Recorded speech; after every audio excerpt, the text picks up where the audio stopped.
Dear student, welcome to 12th economic subject. और आज हम पढ़ने वाले हैं chapter number 3 elasticity of demand. उसका जो नया पॉइंट है उसका आज हम स्टडी करने वाले हैं। हमने पिछले लेक्चर में देखा कि concept of elasticity means what and types of elasticity means उसमें जो 3 टाइप्स है, income elasticity, cross elasticity and price elasticity, इसको हमने पिछले लेक्चर में इनका स्टडी किया। आज हम एक न्यू टॉपिक का स्टडी करने वाले हैं।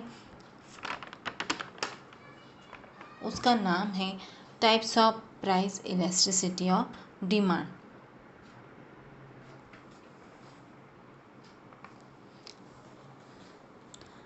दोस्तों, when it proportionate change in prices then it's proportionate change in quantity demand। यानी हमने पिछले लेक्चर में देखा कि कैसे प्राइस में बदलाव आने से डिमांड में बदलाव आ जाता है।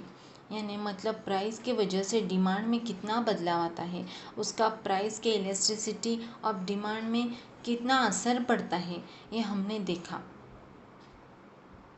यानी प्राइस की वजह से डिमांड के रिस्पॉन्सेस पे कितना असर पड़ता है, उसको हम कहेंगे प्राइस इलास्टिसिटी ऑफ डिमांड। ये हमने देखा था। यानी स्लाइड में जो बदलाव आता है वो प्राइसेस में आता है और उस डिमांड में बदलाव आ जाने से उसमें क्या रिस्पॉन्स आता है, कैसे बदलाव आता है, हम ये डिटेल में आज इसका स्टडी करने वाले हैं।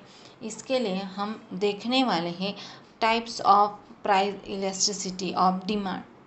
इसमें totally 5 types of elasticity of demand का स्टडी हम करने वाले हैं। पहला जो है perfectly elasticity of demand, second perfectly in elasticity of demand, third जो है वो unitary elastic demand and fourth relatively elastic demand and 5 relatively in elastic demand. ये जो 5 जो है टाइप्स, उनका हम एक के बाद एक उनका स्टडी करने वाले हैं। पहला जो है perfectly elasticity of demand. Elasticity means responsiveness and elasticity means respond करना। हमने देखा पिछले लेक्चर में इलास्टिसिटी मीन्स व्हाट, रिस्पॉन्सिवनेस, कितना रिस्पॉन्सिवनेस है। एंड यहाँ पे हम देखने वाले हैं perfectly elastic demand. Elastic means respond करेगा, कितना रिस्पॉन्ड करेगा, यहाँ पे ये हम देखने वाले हैं। जब प्राइस में बदलाव आता है तो डिमांड में कितना बदलाव आना है, ये हम इसमें देखने वाले हैं। when a slide or zero change in the price brings about an infinite change in the quantity demanded of that commodity, it is called perfectly elastic demand. It is only a theoretical concept. For example, 10% falls in price may lead to an infinite rise in demand। यानी यहाँ price में थोड़ा बदलाव आने पर उसके demand में बहुत ज़्यादा बदलाव आ जाता है, उसको परफेक्टली इलास्टिक डिमांड हम कहेंगे। यानी यहाँ पे इन्फिनिट्स मीन उसका कोई मेजरमेंट नहीं है, यहाँ पे हम अंडरलाइन कर सकते हैं। इन्फिनिट्स मीन कोई भी उसका मेजरमेंट नहीं, कितना बदलाव आ सकता है ऐसे हम नहीं कह सकते, इसको कहेंगे हम परफेक्टली इलास्टिक डिमांड। यहाँ पे उन्होंने इनका रेशो बताया गया है, ED is equal to percentage change in quantity demanded divided percentage change in price is equal to infinity. ये जो साइन आपको दिखाई दे रहा है वो इन्फिनिटी का साइन है। यहाँ पे हम डायग्राम का स्टडी करेंगे। ED is equal to infinity, perfectly elastic demand. यहाँ पे हम देख सकते हैं वाई एक्सेस पे यहाँ पे प्राइस बताई गई है और एक्स एक्सेस पे हमें क्वांटिटी डिमांडेड दिखाया गया है। यानी in figure 3.11 the demand curve is a horizontal line parallelly in the X axis indicating perfectly elastic demand. Means यहाँ पे थोड़ा सा भी बदलाव प्राइस में जब आता है तो डिमांड में उसका बहुत सारा असर पड़ता है, जो हमें कोई भी परसेंटेज में हम नहीं देख सकते, यानी कि कोई भी हम उसका मेजरमेंट नहीं कर सकते। इसको हम कहेंगे परफेक्टली इलास्टिक डिमांड। सेकंड हम स्टडी करेंगे परफेक्टली इन इलास्टिक डिमांड, यानी ED इज इक्वल टू 0। दोस्तों यहाँ पे हम देखेंगे इन इलास्टिक्स मीन नो रिस्पॉन्स, यानी when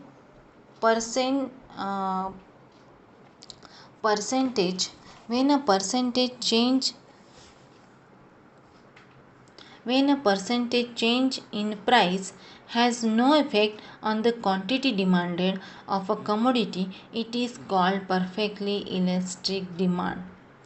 For example, 20% falls in price will have no effect on quantity demanded. यानी यहाँ पे हम देख सकते हैं कि डायग्राम में डायग्राम हम देखते हैं।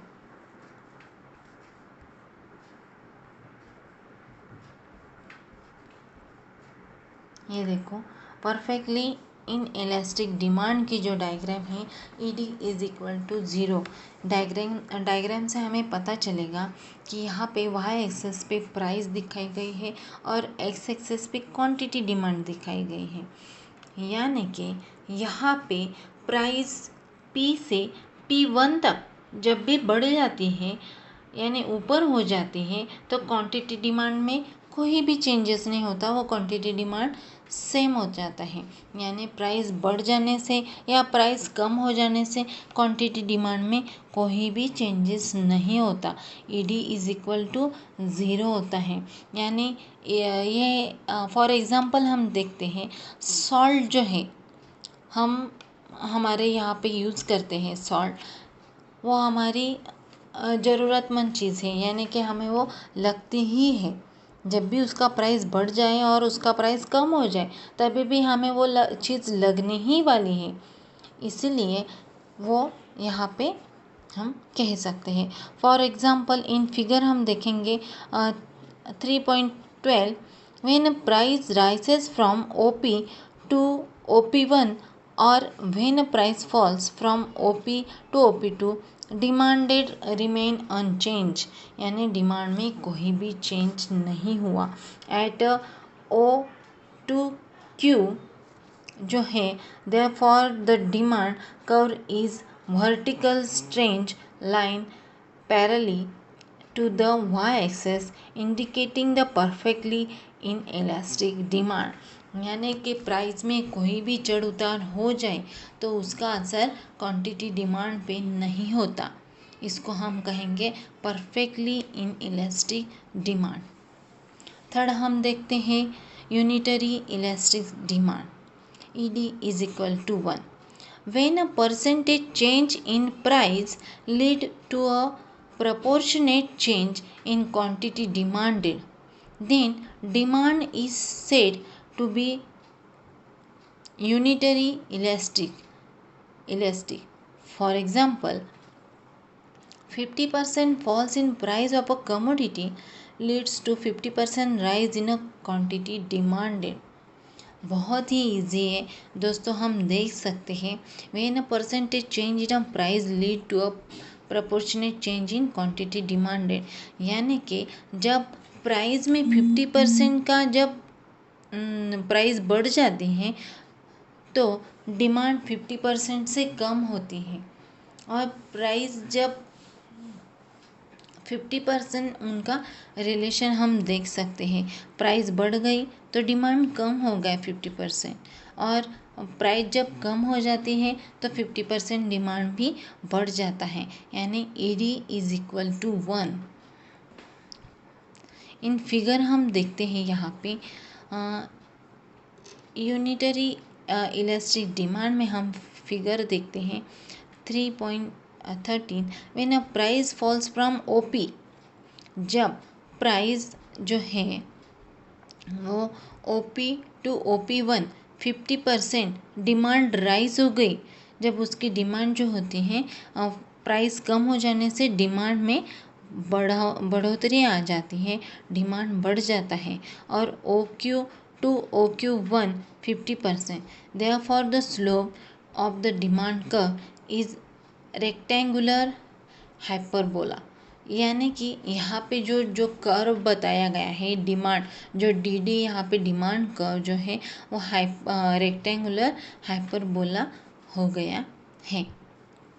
ये हमें ईजिली यहाँ पे समझ में आ जाता है कि डिमांड 50% बढ़ जाने से प्राइस 50% बढ़ जाने से डिमांड 50% कम हो जाती है, और जब प्राइस 50% कम होती है तो डिमांड में भी 50% बढ़ोतरी आती है। इसको हम कहेंगे unitary elastic demand.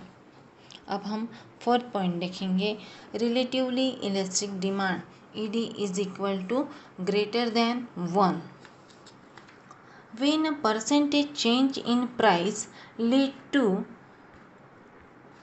more than proportionate change in quantity demanded.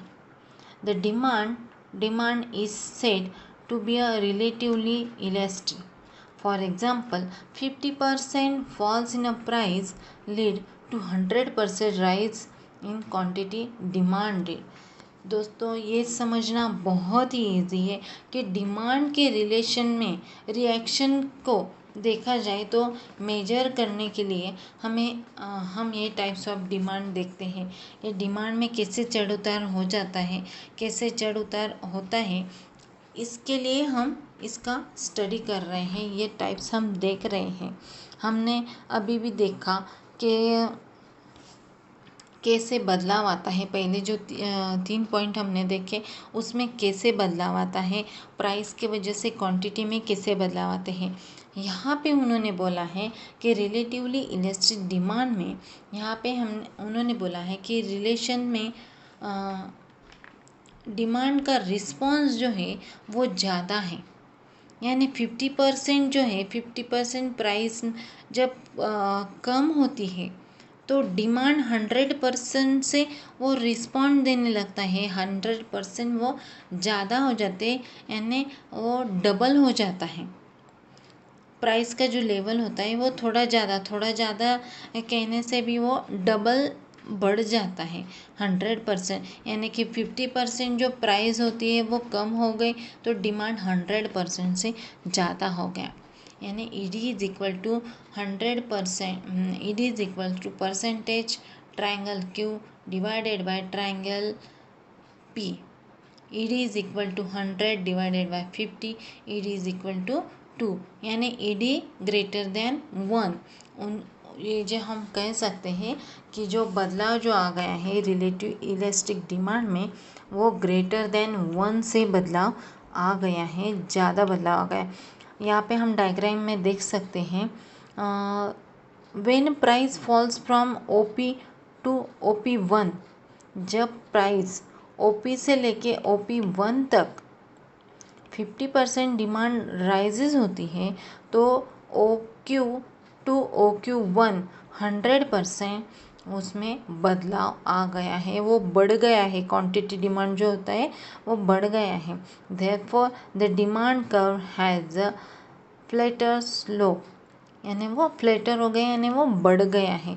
यहाँ पे स्लोप हम दे सकते हैं ED ग्रेटर देन 1, DD जो स्लोप है कर्व है, DD कर्व जो है वो फ्लैटर हो गया है। अभी 5 जो लास्ट वाला है रिलेटिवली इन इलास्टिक डिमांड, यहाँ पे ED less than 1, when a percentage change in price lead to less than proportionate change in the quantity demanded. Demand is said to be relatively elastic. यानी यहाँ पे हम कह सकते हैं रिलेटिवली डिमांड पे हमने देखा कि कैसे 50% जब प्राइस कम हो जाती है तो डिमांड 100% बढ़ जाता है, पर यहाँ पे वैसा नहीं है। यहाँ पे क्या हो गया है, 50% जब प्राइस बढ़ती है तो उसका जो क्वांटिटी जो डिमांड है वो थोड़ा कम हम देखते हैं, वो 25% इन राइज हो गया है इन क्वांटिटी डिमांड में। यानी उसमें थोड़ा सा ही उसने रिस्पॉन्ड किया है कस्टमर ने। 50% बदलाव आ जाने से, प्राइस में बदलाव आ जाने से 25% वो क्वांटिटी डिमांड यानी वो थोड़ी सी ही रिस्पॉन्ड कर रहे हैं। ED is equal to percentage triangle Q divided percentage triangle P is equal to 25 divided by 50 is equal to 0.5। यानी ED इज इक्वल टू 0.5, यानी ED less than 1। Electricity relatively elasticity demand ED less than 1। यहाँ पे जो हमें figure में बताया गया है इन फिगर 3.50 व्हेन जो है figure when price falls from OP to OP1 50%। यानी यहाँ पे हम देख सकते हैं जब प्राइस 50% कम हो रही है तो demand राइसेस from OQ to OQ1 25%. Therefore, the demand curve has a sleeper slope यानी स्टीपर स्लोप, यानी कि जो है वो कम हो गए हैं, वो जो स्लोप है वो नीचे से आते हमें दिखता है। यहाँ पे हम देख सकते हैं DD जो कर्व है वो ऐसे नीचे उतरते आ गया है डिमांड में, क्वांटिटी डिमांड में 50%, यानी बहुत ही कम उसका रिस्पॉन्ड मिला है। ये जो थे दोस्तों, ये जो थे हमारे 5 types of price elasticity of demand. हमने आज 5 types of price elasticity of demand का स्टडी किया है। उसमें फर्स्ट जो है परफेक्टली इलास्टिसिटी ऑफ डिमांड, यानी ED is equal to infinity, यानी जो है यहाँ पे इलास्टिसिटी ऑफ डिमांड जो है वो इन्फिनिटिव है, कोई भी चेंज नहीं हुआ। सेकंड जो है परफेक्टली इन इलास्टिक डिमांड, यानी ED इज इक्वल टू 0। यहाँ पे हमने देखा कि 20% falls in a price demand में जब, तो will have no effect on a quantity demand, quantity demand में कोई भी इफेक्ट नहीं हो गया। आगे हम देखेंगे जो थर्ड जो है यूनिटरी इलास्टिक डिमांड। यहाँ पे ED इज इक्वल टू 1, यानी elastic demand is equal to 1। यहाँ पे हम देख सकते हैं कि 50% falls in a price of a commodity leads to 50% rise in a quantity demand. जो 50% प्राइस कम हो जाती है तो क्वांटिटी डिमांड जो होती है वो 50% से बढ़ जाती है, यानी ED इज इक्वल टू 1 हो जाती है। फोर्थ हम देखेंगे रिलेटिवली इलास्टिक डिमांड, यानी यहाँ पे ED ग्रेटर देन 1, यानी यहाँ पे 50% fall in a price lead to 100% rise in quantity demanded. यानी 50% प्राइस कम होने से उसमें क्वांटिटी डिमांड जो होता है वो दुगने तरीके से, यानी वो दुगना हो जाता है क्वांटिटी डिमांड। और आगे हम देखेंगे पांचवा जो लास्ट वाला है relatively in elastic demand, ED less than 1, यानी प्राइस 50% कम हो जाने से उसका क्वांटिटी डिमांड में ज़्यादा असर नहीं हुआ, वो कम असर हुआ, वो 25% rise in the quantity demand है। दोस्तों ये जो थे हमारे 5 types of price elasticity demanded. आगे के लेक्चर में हम देखेंगे methods of measuring price elasticity of demand. Okay.